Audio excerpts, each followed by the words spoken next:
다음으로는 스탬프 툴을 설명을 드리도록 하겠습니다. 먼저 이제 위에 메뉴에 있는 툴스라는 메뉴를 누르고 스타트 스탬프 툴이라는 메뉴를 실행을 하면은 스탬프 툴이 실행이 됩니다. 자, 이 스탬프 툴은 뭐 몇 가지의 용도를 가지고 있는데요. 일단 가장 중요한 것은 이제 DSLR 카메라를 사용을 하면서 먼지에 의해서 생기게 되는 이 사진의 자국들을 지우는 역할을 하게 되고요. 그리고 얼굴에 있는 잡티라든가 혹은 아니면 장시간 노출을 했을 때 나타나는 여러 노이즈 같은 것들도 지울 수가 있습니다. 그러면 지우는 방법에 대해서 조금 더 자세하게 알아보도록 할게요. 자, 이 스탬프 툴을 사용할 때 제일 중요한 부분은 먼저 100% 뷰라는 버튼을 눌러야 된다는 겁니다. 여기 위에 보면 상단에 100% 뷰라는 버튼이 있죠. 이거 누르지 않으면 스탬프 툴을 사용할 수 없습니다. 이 버튼을 먼저 누르면 사진이 이렇게 100%로 확대가 되죠. 그러면 100%로 확대가 된 상태에서 이제 지울 수 있는 준비를 해야 되는데 먼저 리페어 라이트라는 옵션과 리페어 다크라는 옵션이 있습니다. 이 두 가지 옵션이 뭐냐. 자, 리페어 라이트는 주변보다 밝은 점, 그러니까 하늘에 있는 별이라던가 혹은 장시간 노출에 의해 나타나는 여러 노이즈처럼 주변보다 밝은 점을 지우는 거고요. 리페어 다크는 주변보다 어두운 점을 지우는 겁니다. 그러니까 만약에 이제 지금 이렇게 이 사진처럼 얼굴에 있는 잡티를 이제 지우고자 한다 그러면 리페어 다크라는 옵션을 선택을 해야 되겠죠. 그 다음에 이제 이 스탬프 툴이라는 건 도장 툴이기 때문에 다른 곳에 있는 픽셀을 복사해서 붙여넣는 것하고 똑같다고 보시면 됩니다. 그렇기 때문에 잡티가 있는 곳이 아닌 잡티가 없는 곳을 복사를 해서 붙여넣어야 되는 거고요. 잡티가 없는 곳을 복사해서 붙여넣기 위해서 이 셀렉트 카피 소스라는 버튼을 누른 다음, 자, 지금 이 피부 같은 경우에는 피부 중에서 깨끗한 부분 있죠? 깨끗한 부분을 먼저 클릭을 한번 해줍니다. 그러고 나면 동그란 원이 생기게 되는데 이 원의 크기는 너무 크거나 너무 작아도 안 됩니다. 그래서 이 메뉴에 있는 레디어스라는 옵션을 통해서 원의 크기를 조금 조절을 해주고요. 그 다음에 이제 지우고자 하는 먼지의 자국이라든가 점 같은 것들이 있을 경우에 원 안에 위치를 시키고 마우스를 클릭해주면 사라지게 되어 있습니다. 마찬가지로 이 아래에 있는 점도 지워보면요. 카피 소스를 선택을 하고요. 먼저 그 다음에 원이 나오면 클릭을 해서 지우면 되겠죠. 이렇게 하면은 어느 정도 깔끔하게 화면상에 있는 먼지의 자국이라든가 점 같은 것들을 지울 수가 있게 됩니다. 자, 만약에 지운 결과물이 마음에 들지 않을 경우에는 언두 버튼을 눌러주면 되고요. 완전히 처음으로 원본으로 되돌아가고 싶을 경우에 가장 왼쪽에 있는 버튼을 누르면 원본으로 되돌아가게 되어 있습니다. 자, 중간에 있는 픽스 카피 소스 포지션이라는 거는요. 복사해서 붙여놓는 위치를 항상 똑같이 지정을 해놓는 겁니다. 항상 똑같은 곳에서 복사해서 붙여놓고자 할 때. 그래서 이 메뉴를 체크를 하고 지우게 되면 항상 동일한 위치에서 복사가 돼서 지워지는 걸 볼 수가 있죠. 지금 마우스를 클릭할 때마다 십자 모양이 생기는 걸 볼 수가 있죠. 항상 여기에서 복사가 되도록 하기 위해서 픽스 카피 소스 포지션이라는 메뉴를 체크를 했습니다. 자, 그 다음에 이제 아래에 있는 거, 이제 펜 타입은 브러쉬와 펜슬이 있는데, 브러쉬는 주변이 부드럽게 퍼져나가는 효과, 이거 약간 부드러운 느낌으로 제거를 하고자 할 때 브러쉬 옵션을 쓸 수 있고요. 그 다음에 펜슬은 완전히 경계선이 뚜렷한 형태로 점을 지우거나 하고 싶을 때 펜슬 옵션을 쓸 수가 있습니다. 자, 그리고 이제 밑에 보면 카피 페이스트라는 버튼이 있는데요. 이건 아까 이제 트리밍 툴에 있는 것과 비슷합니다. 여러 장의 사진에서 동일한 먼지 자국이 있을 경우에 동일한 위치에 있는 자국을 한꺼번에 지우고 싶을 경우, 그럴 경우에는 일단 먼지를 셀렉트 카피 소스를 해서 제거를 하고요. 그 다음에 카피를 누른 다음에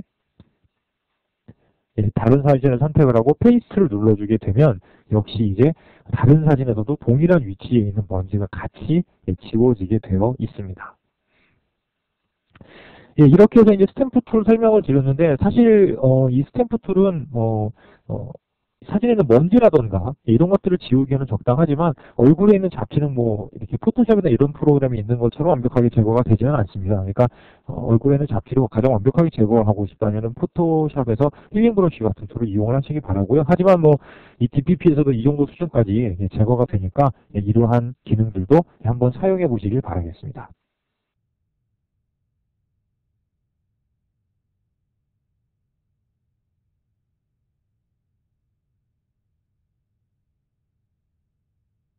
이번에 소개해드릴 기능은 레시피라는 기능입니다. 이 기능은 사진을 대량 편집하기 위해서 사용될 수 있는 아주 유용한 기능이기 때문에 그 사용 방법을 잘 익혀두시면 매우 큰 도움이 됩니다.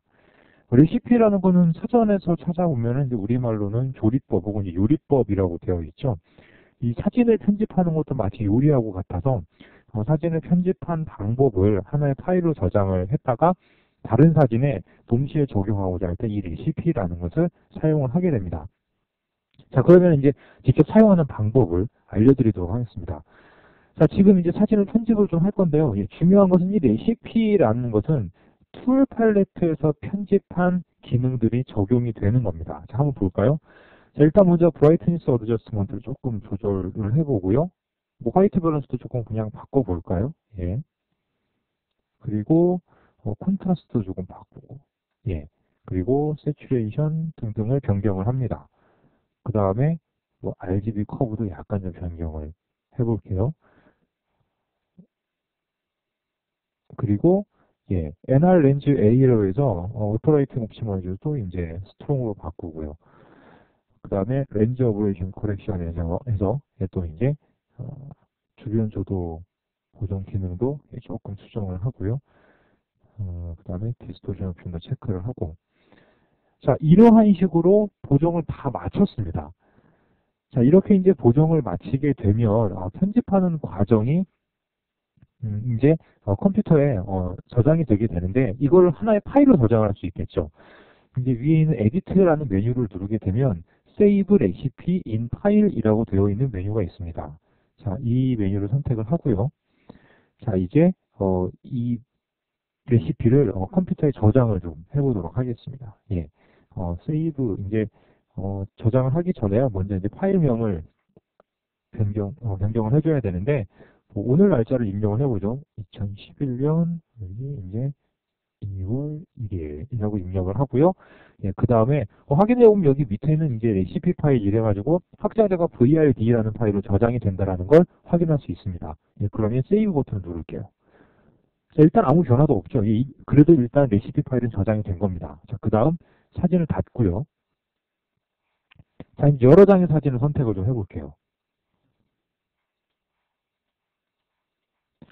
자, 이렇게 여러 장의 사진을 선택을 했습니다. 그 다음에 다시 이제 위에 있는 에디트 메뉴를 누르게 되면 Read and Paste Recipe from File이라고 되어 있는 메뉴가 있죠. 예, 이 메뉴를 선택을 하고요. 그 다음에 선택을 했더니 방금 전에 저장했던 VRD 파일이 나오죠. 예, 이 파일을 선택을 하고 오픈 버튼을 누르겠습니다. 그럼 확인 메시지가 뜨는데요. Yes라는 걸 누르게 되면 자, 지금 보셨죠? 순식간에 방금 전에 편집했었던 과정들이 모든 사진에 다 동일하게 적용이 되도록 되어 있습니다.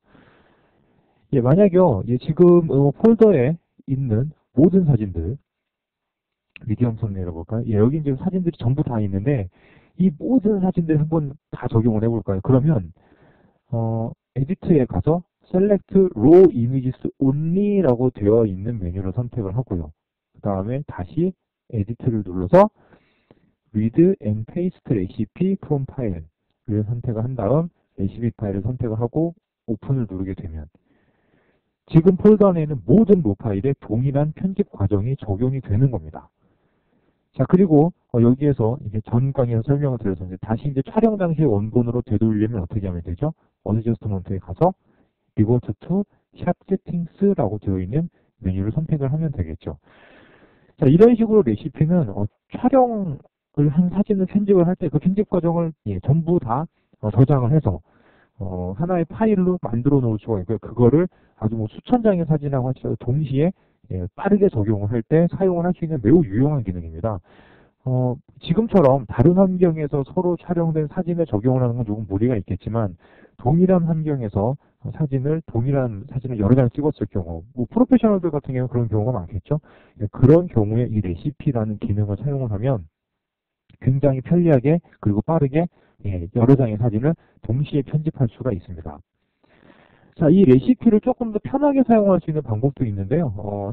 다른 사진을 한번 더 클릭을 좀 해볼게요.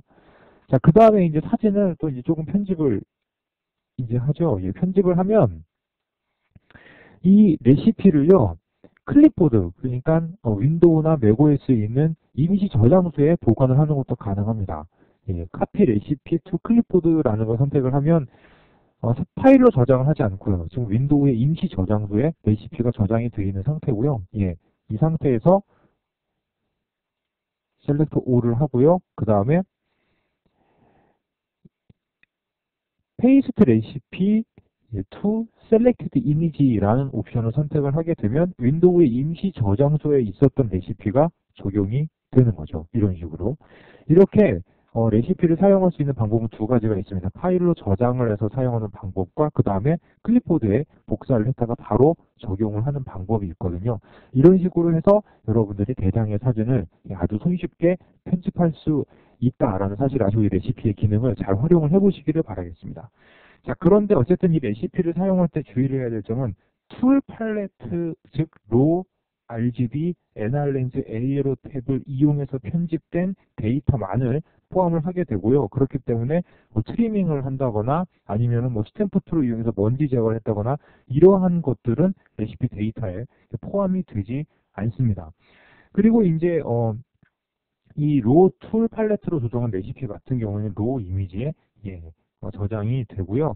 로우 툴 팔레트에서 조정한 값들을 JPG나 TIF의 이미지에 적용할 수는 없습니다. 왜냐하면 JPG나 TIF는 어차피 툴 팔레트로 편집이 불가능하잖아요. 그렇기 때문에 역시 로우 탭에서 조정했던 값을 JPG나 TIF 이미지에 적용하는 것은 불가능합니다.